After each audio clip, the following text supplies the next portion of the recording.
Olá, bem-vindos novamente a mais um podcast do nosso Miudinho.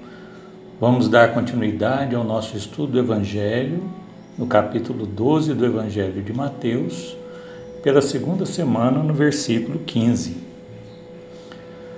Para contextualizar, estamos estudando uma terceira passagem que relata um momento de muita tensão, por termos duas forças se opondo, onde temos, considerando a realidade humana daquela época, uma multidão, uma turba, que vivia ali uma situação de conflito íntimo.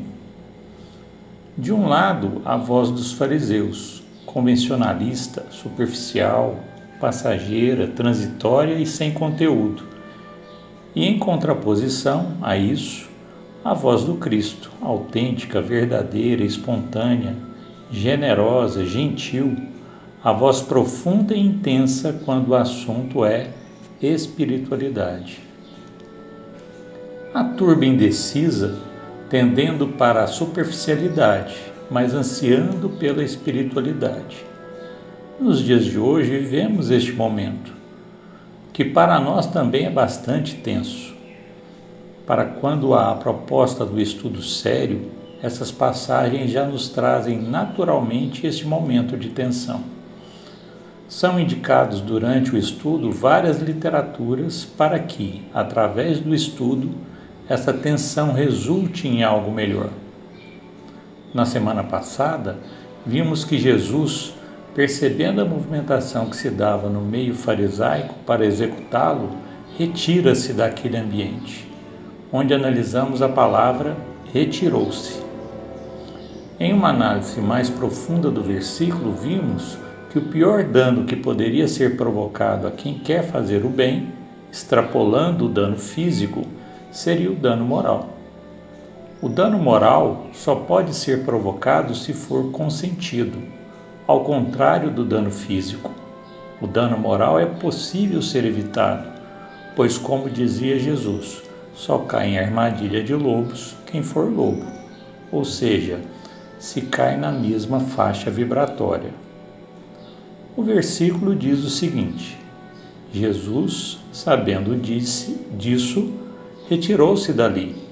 Seguiram-no turbas numerosas e ele curou a todos. O retirar-se é ascender espiritualmente, desconectar-se daquele ambiente pesado. A preocupação maior de Jesus era com quem era vulnerável. O retirar-se, considerando o movimento de Jesus para sair da sinagoga, foi um recado implícito, um convite para sair daquela faixa vibratória. Quais são as ferramentas de blindagem espiritual? São duas: silêncio e prece. Uma é imprescindível, a outra. Considerando aquele meio, se a prece fosse feita em voz alta, iria soar como provocação, iria incomodar. Se fosse feito o silêncio, mas sem a prece, o silêncio seria somente do verbo, mas não seria da mente. Ao utilizar as duas ferramentas em conjunto, muda-se o padrão vibratório. A questão não era Jesus sair daquele ambiente, mas quem iria acompanhá-lo. Quem o acompanhava em todos os momentos eram os discípulos, mas o versículo fala da turba. O versículo nos traz então um problema de exegese, interpretação minuciosa, pois nos leva a uma charada. Sabemos que são 4 as personagens que o Evangelho traz, ou seja, as figuras do adversário, a multidão, o discípulo e o apóstolo. Destacando a palavra do estudo de hoje, seguiram-no, vemos que quem seguiu Jesus foram as turbas. Ora, a turba, multidão, não segue Jesus. Ela admira, aplaude, se encanta, mas é incapaz de se inquietar intimamente com o Evangelho, incapaz de querer seguir, imitar Jesus. O que houve então foi uma mudança comportamental daqueles que resolveram seguir Jesus, pois aqueles que permaneceram na sinagoga ainda poderiam ser considerados multidão. Resolve-se então a charada. Temos aqui o porquê tratarmos os versículos em 2 semanas, pois são assuntos bastante intensos. Na semana passada falamos em mudar o padrão vibratório, em ascender para esferas mais altas. Nesta falaremos sobre a mudança do padrão comportamental, deixar de ser multidão para tomar decisões mais graves, para tornar-se discípulos. Essa mudança de direção para o sentido onde Jesus caminha tem o nome de conversão. Não estamos falando aqui na mudança de religião, mas na mudança de patamar. Deixar de ser alguém pior e tornar-se alguém melhor. Conversão é ascender, projetar-se. Temos na narrativa bíblica a figura de Paulo como exemplo de conversão, mas trata-se aqui daquilo que chamamos fora do padrão. Saulo, o perseguidor, adversário do Evangelho, se converte em Paulo, o apóstolo. Há um enorme salto, uma queima de etapas. A Bíblia nos traz então uma palavra que se chama possibilidade. A todos é possível a conversão, muito certamente não como Paulo, mas daqueles que apresentam o desejo de mudança de patamar. Mas conversão não é uma coisa que se inicia de um momento para o outro, ou seja, tem um marco inicial, mas é algo que se realiza ao longo do tempo. No livro Paulo e Estevão, na sua primeira parte, capítulo 10, no caminho de Damasco, uma parte do texto que diz: ele, Saulo, era a ovelha perdida no resvaladouro das teorias escaldantes e destruidoras. Há algumas semanas atrás, na passagem do homem da mão mirrada, Jesus diz aos fariseus, isso está lá em Mateus, no capítulo 12, versículo 11. Qual dentre vós é o homem que, tendo uma ovelha, se vier a cair num fosso, num sábado, não agarrará e erguerá ela? Ou seja, se alguém apresenta uma necessidade, deve-se priorizar esta necessidade. Com certeza, aquela mesma turba que seguiu Jesus quando ele se afastou é a mesma que ficou tocada com este exemplo. Ou seja, são aqueles que estavam se sentindo na vida como uma ovelha perdida, caídas num fosso. Jesus era o pastor amigo que se dignava fechar os olhos para os espinheiros ingratos a fim de salvá-lo carinhosamente, diz Emmanuel, citando ainda no livro. Era como Saulo se sentia às portas de Damasco. É como a multidão se sentia frente ao homem da mão mirrada. É como nos sentimos hoje, como ovelhas desgarradas à espreita de lobos, precisando de que alguém nos proteja, guarde, reerga e ensine de novo como caminhar sozinho. Este estado de espírito é o que Meimei chama de instante dourado, o momento propício para qualquer conversão. Ninguém muda de patamar sem antes não passar por esse momento de fragilidade. É o momento em que, frente à fragilidade, vemos que podemos ser alguém melhor.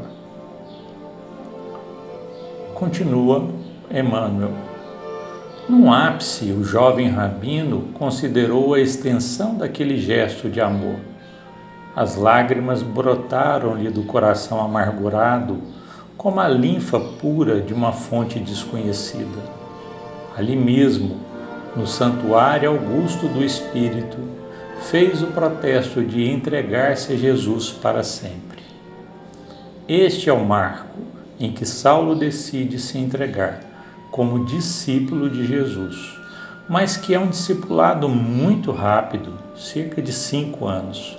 Ao longo dos demais 25 anos, ele se tornaria o apóstolo. Considerando a turba no momento que Jesus cura o homem da mão mirrada, esse se torna um marco para aquela multidão que o seguiu, por considerá-lo pastor. Continua. E tudo envidaria para provar-lhe que sabia compreender o seu sacrifício, amparando-o na senda escura das iniquidades humanas, naquele instante decisivo de seu destino. Banhado em pranto como nunca lhe acontecera na vida, fez ali mesmo, sob o olhar assombrado dos companheiros e ao calor escaldante do meio-dia, a sua primeira profissão de fé. Senhor, que quereis que eu faça? O verbo querer aqui não retrata o querer de Saulo, mas o querer de Jesus. É a maior prova que o propósito de conversão havia se iniciado ali, naquele momento.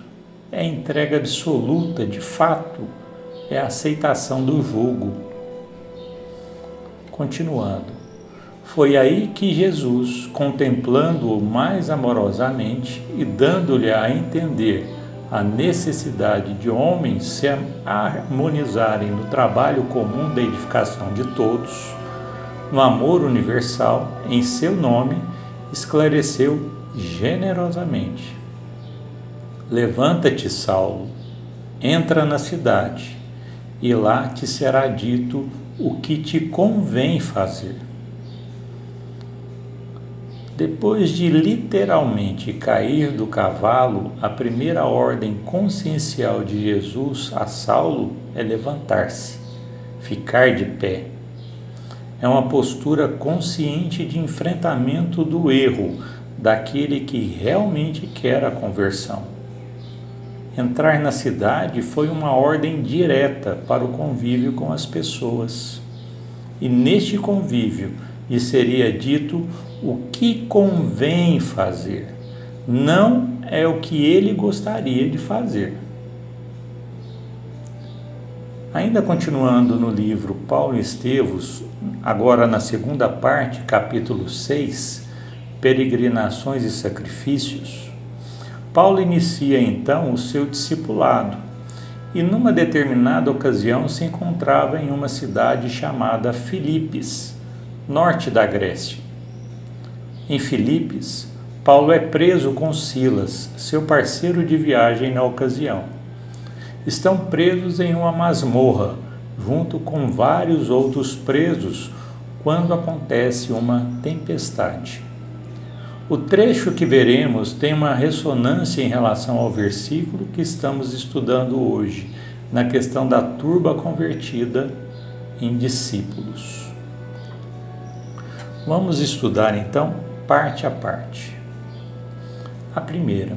Lá fora rugia a tempestade em trovões terríveis e ventos sibilantes. O mais gostoso na literatura de Emmanuel é a possibilidade que ela tem de fermentar. Se pingar uma gota de entendimento, ela dobra de dimensão. Utilizando da metáfora tempestade em nossas vidas, temos então duas posições. A primeira, quando ela ocorre fora de nós, as perturbações e angústias do mundo. A segunda, a tempestade psíquica, que ocorre em nossa mente, onde as perturbações e angústias são causadas em nossa consciência. Quando Emmanuel descreve a cena, ele quer dizer que o mundo estava assim, mas que Paulo e Silas não estavam assim, apesar de presos. Diz Emmanuel, Filipos inteira parecia abalada em seus alicerces pela tormenta fragorosa. Passava da meia-noite e os 2 apóstolos oravam em voz alta. Filipos inteira abalada pode ser expandido para o mundo inteiro abalado pelas crises, pela política, pela economia, pela pandemia. Passava da meia-noite, momento de trevas, escuridão total.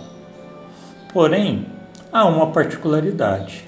A cada segundo avançado a partir deste horário, estaremos mais próximos do raiar de um novo dia, da luz, da aurora.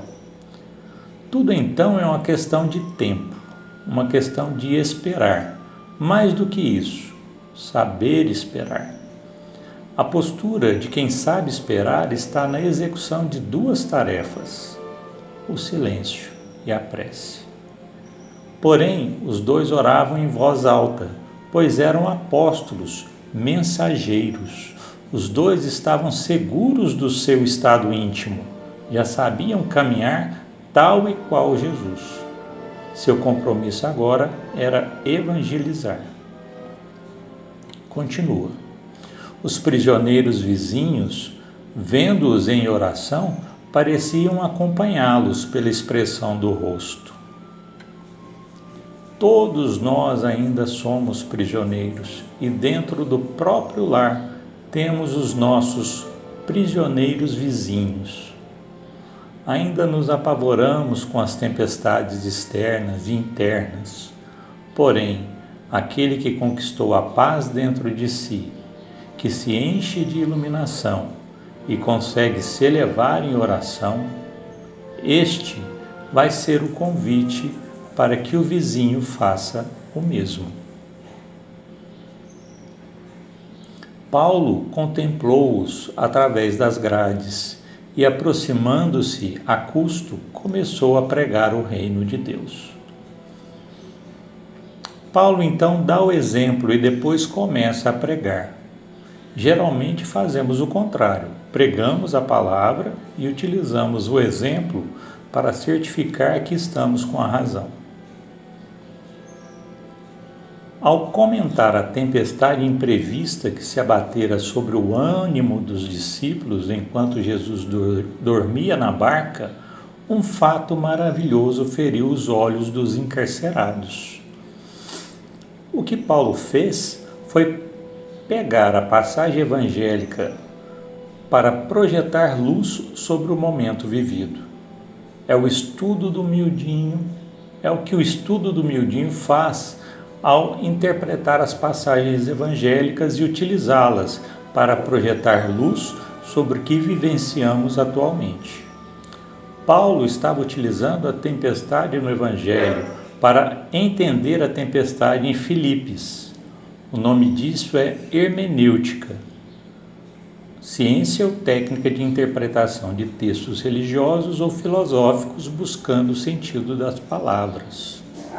Continua. As portas pesadas das numerosas celas se abriram sem ruído. Quando se pega o Evangelho e projetamos a sua luz sobre as questões atuais, acontece de nossas prisões se abrirem. Citando João, capítulo 8, versículo 32, e vós conhecereis a verdade, e a verdade vos libertará. Continua. Silas ficou lívido. Paulo compreendeu e saiu ao encontro dos companheiros. Paulo compreendeu que o abrir das celas era o que a palavra tinha o poder de fazer nos corações dos homens. Entendeu que naquele momento estava implícito um momento de conversão, tal qual acontecera a ele em Damasco. Continuou pregando as verdades eternas do Senhor com entonação impressionante. E vendo umas dezenas de homens de peito hirsuto, barbas longas, fisionomias taciturnas, como se estivessem plenamente esquecidos do mundo, o apóstolo dos gentios falou, com mais entusiasmo, da missão do Cristo e pediu que ninguém tentasse fugir. Junto à turba, as dezenas de homens. Entusiasmado, pediu que entendessem que a cela que se abrira não era a física, mas a cela do coração, e o movimento a ser feito deveria ser íntimo, espiritual e não físico. Os que se conhecem culpados agradecem ao Pai os benefícios da corrigenda. Os que se julgassem inocentes dessem expansão ao regozijo, porque só os martírios do justo podiam salvar o mundo. Quando se passa por um momento de conversão, não importa a condição que nos encontramos até então, seja de injustiçado ou de quem comete injustiça. O que importa é o que se decidirá ser a partir daquele momento.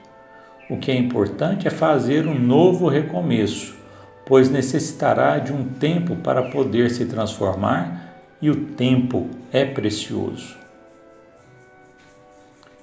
Esses argumentos de Paulo contiveram toda a estranha e reduzida assembleia. Todos resolveram ficar com ele e retirar-se para um patamar superior de espiritualidade. Não é retirar-se fisicamente, mas deixar que a mente se retire de um movimento horizontal e passe a permanecer em um patamar verticalizado, de elevação. Ninguém procurou alcançar a porta de saída, senão que, reunindo-se em torno daquele desconhecido, que tão bem sabia falar aos desgraçados, muitos se ajoelharam em pranto, convertendo-se ao Salvador, que ele anunciava com bondade e energia.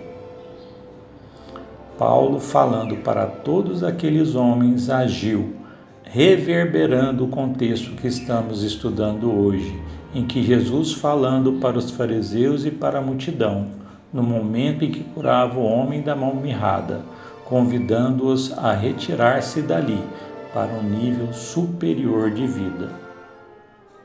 Este é o convite feito em todas as nossas reuniões de estudo, um convite à reflexão, para que façamos uma análise íntima mais profunda. Cairemos, sem dúvida, mas é necessário se reerguer, assumir o erro, se perdoar ou pedir perdão e seguir adiante, em um patamar vibratório mais elevado e equilibrado. Isto é o que define o discípulo, isto é conversão. Certamente aquela turba que seguiu Jesus em se retirando da sinagoga, frente à ameaça dos fariseus, não saiu dali como apóstolos. Talvez permanecessem um tempo oscilando entre ser multidão e ser discípulo. As mudanças não são abruptas, tudo tem fase de transição. Vamos tentando então galgar o equilíbrio, tentando converter ao Evangelho. Ficamos então por aqui. Fiquem com Deus e as reflexões que nos permitem o Evangelho.